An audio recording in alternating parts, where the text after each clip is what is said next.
lanjutkan ke pemateri berikutnya.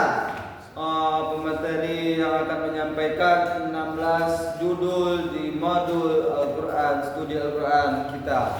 Baik, langsung saja saya panggil pemateri Rifki Ansori Hasifwan. Kepada Rifki kami persilakan dengan segala hormat. Ya, Assalamualaikum warahmatullahi wabarakatuh. Waalaikumsalam warahmatullahi wabarakatuh. Terima kasih kepada moderator yang telah mengizinkan saya untuk menyampaikan materi sebanyak 16 judul pada yang pertama, yaitu dengan judul Sejarah Verifikasi Al-Quran. Al-Quran diturunkan selama 23 tahun secara bertahap. Proses pengumpulan berlangsung sejak zaman Nabi Muhammad SAW hingga kepada zaman Khalifah. Tujuan dari Al-Quran diturunkan secara berangsur-angsur adalah untuk menjaga keaslian dan kemurnian Al-Quran agar tetap terjaga sampai sekarang dengan cara menghafalkan dan menuliskan seperti di dalam lontar ataupun. Oke, judul yang kedua yaitu Asbabun Nuzul dan urgensinya dalam memahami makna Al-Quran. Secara bahasa berarti sebab turunnya Al-Quran, dan secara syariat sebab yang mengiringi turunnya ayat Al-Quran kepada Rasulullah SAW sebagai respon atas peristiwa atau pertanyaan. Macam-macam asbabun nuzul yang ada dua, yaitu yang pertama ta'addud al-asbab wa al-najil wahid, yaitu beberapa sebab untuk satu ayat, dan yang selanjutnya yaitu ta'addud an-najil wa al-asbab wahid, yaitu satu sebab untuk beberapa ayat. Yaitu judul yang ketiga yaitu Al-Quran sebagai sumber hukum. Al-Quran sebagai sumber hukum adalah sebagai sumber hukum paling otoritatif, menekankan kejujuran, keadilan, dan kasih sayang dan penghormatan. Ada selanjutnya yaitu sunnah melengkapi dan menjelaskan Al-Quran. Metodologi tafsir penting untuk adaptasi zaman, tantangan modern, sekularisasi, globalisasi, dan membangun sistem hukum adaptif dan relevan. Selanjutnya yang keempat yaitu konsep hukum Islam dalam Al-Quran. Konsep hukum Islam dalam Al-Quran merupakan prinsip hukum Islam adalah sumber yang melahirkan aturan-aturan hukum sekaligus menjadi jiwa dari sistem hukum itu sendiri. Prinsip ini tidak hanya berupa aturan normatif, tetapi juga mengandung nilai etis dan spiritual yang menjadikan hukum Islam hidup, berkembang, dan relevan. Adapun yang selanjutnya yang judul yang kelima yaitu studi Al-Quran tentang etika dan moral. Etika sama dengan pedoman bagaimana manusia bertindak, melibatkan aspek lahiriah dan batiniah atau kesadaran moral, jiwa, kecenderungan dan berbuat baik, yang bersumber dari Al-Quran dan Sunnah. Adapun moral berasal dari kata Latin yaitu moralitas, dan dalam bahasa Arab diartikan sebagai akhlak, yang artinya ajaran tentang baik dan buruk dalam kehidupan manusia yang berasal dari agama, kodrat manusia, dan adat istiadat dan hukum.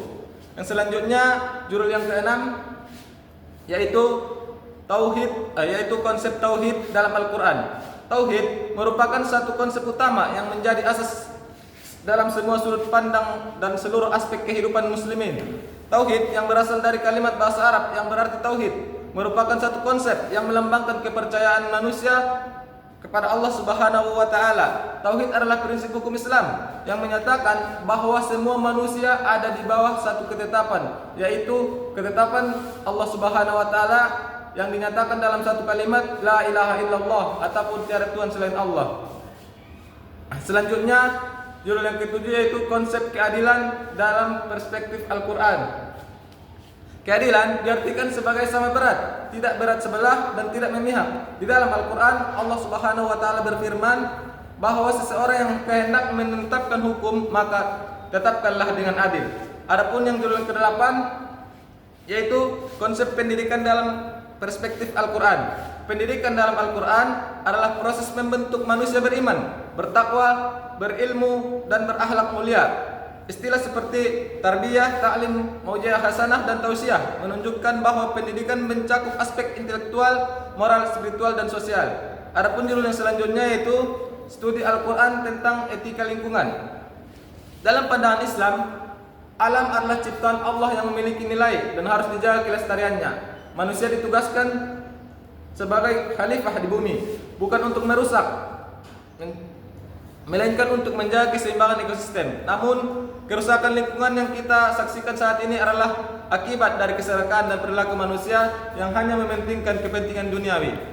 Adapun judul yang terakhir ataupun judul yang ke-10 yaitu studi Al-Quran tentang etika berkomunikasi.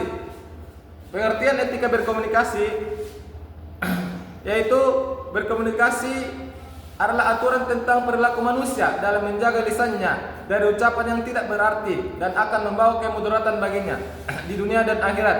Etika komunikasi adalah aturan tentang perilaku manusia dalam menjaga lisannya dari ucapan-ucapan yang tidak berarti dan akan membawa kemudaratan baginya di dunia dan akhirat. Baik, selanjutnya yaitu judul yang ke-11 yaitu tentang studi Al-Quran tentang pengendalian diri. Pengertian dari pengendalian diri yaitu kemampuan untuk mengontrol nafsu, emosi, dan kemampuan untuk mengendalikan perilaku impulsif serta kemampuan untuk membuat keputusan yang baik. Oke, selanjutnya yaitu judul yang ke-12. Judul yang ke-12 yaitu studi Al-Quran dan relevansinya dalam kehidupan sehari-hari, yaitu suatu pembentukan karakter dan moral. Al-Quran menegaskan pentingnya akhlak mulia seperti kejujuran, kesabaran, dan empati, dan penyelesaian masalah sosial dan keluarga. Al-Quran memberikan solusi yang konkret untuk konflik sosial.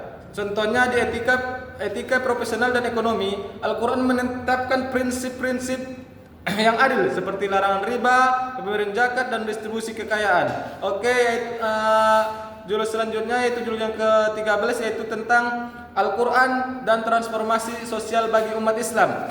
Transformasi dapat diartikan sebagai perubahan fisik maupun non fisik, ya baik itu yang berbentuk, rupa, sifat, dan sebagainya. Perubahan bentuk sesuatu ke bentuk yang lain seperti fungsi dan sebagainya. Paradigma Islam tentang transformasi sosial yaitu satu, Islam memiliki misi besar untuk mengubah masyarakat sesuai cita-cita Al-Quran. Yang kedua yaitu transformasi yang dilakukan melalui prinsip iman, Islam, ihsan, serta dasar amar ma'ruf nahi mungkar. Baik yang ke-14 yaitu mukjizat dan ijaz Al-Quran.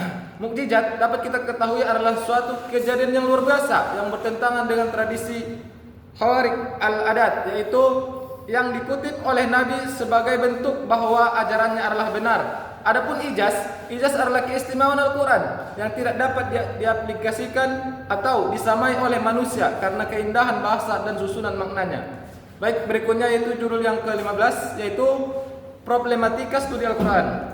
Problematika studi Al-Quran ini adalah suatu permasalahan urutan waktu turunnya ayat atau surah Al-Quran diturunkan secara bertahap selama 23 tahun dan turunnya ayat tersebut memiliki latar belakang yang disebut dengan asbabun nuzul. Berdasarkan waktu turunnya ayat Al-Quran dibagi menjadi dua ayat. Yang pertama yaitu Makkiyah atau yang bisa kita ketahui ayat yang turun di Mekah, dan yang kedua yaitu ayat Madaniyah yaitu ayat yang turun di Madinah. Baik, selanjutnya yaitu judul yang ke-16 yaitu hikmah turunnya ayat Al-Quran secara bertahap. Dapat kita ketahui hikmah turun Al-Quran yaitu satu, menguatkan hati Rasulullah dalam menghadapi tantangan. Yang kedua yaitu memudahkan hafalan dan pemahaman. Yang ketiga yaitu menjawab kebutuhan umat Islam sesuai dengan kondisi. Dan yang terakhir yaitu memberi kesempatan meninggalkan tradisi-tradisi jahiliyah yang secara bertahap. Demikian, saya kembalikan ke moderator. Baik, aplaus kita berikan kepada rekan saya. Selanjutnya sesi tanya jawab. Yang bertanya Ripaldo Dwi Gumala dan Piki Wahyudi. Kepada orang yang bertanya dipersilakan bertanya.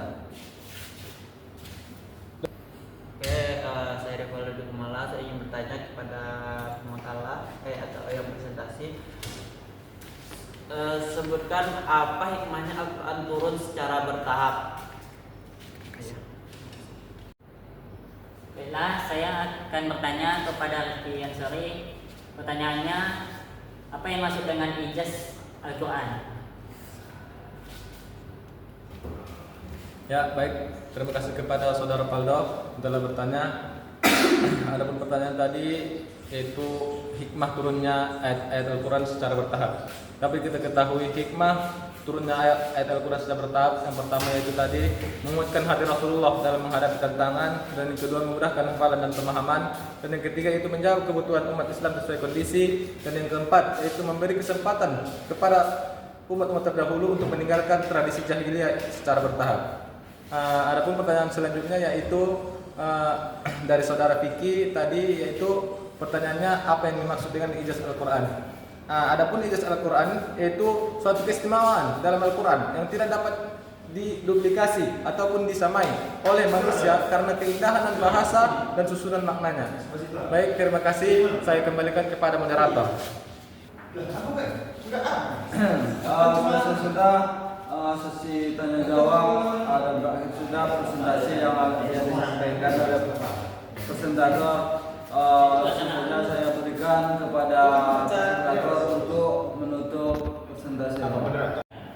Ya, terima kasih kepada moderator yang telah memberikan kesempatan, dan terima kasih kepada kawan-kawan semua telah mendengarkan presentasi pada pagi hari ini. Yang benar datangnya dari Allah dan yang salah datangnya dari saya sendiri. Wabillahi taufiq wal hidayah. Assalamualaikum warahmatullahi wabarakatuh. Waalaikumsalam.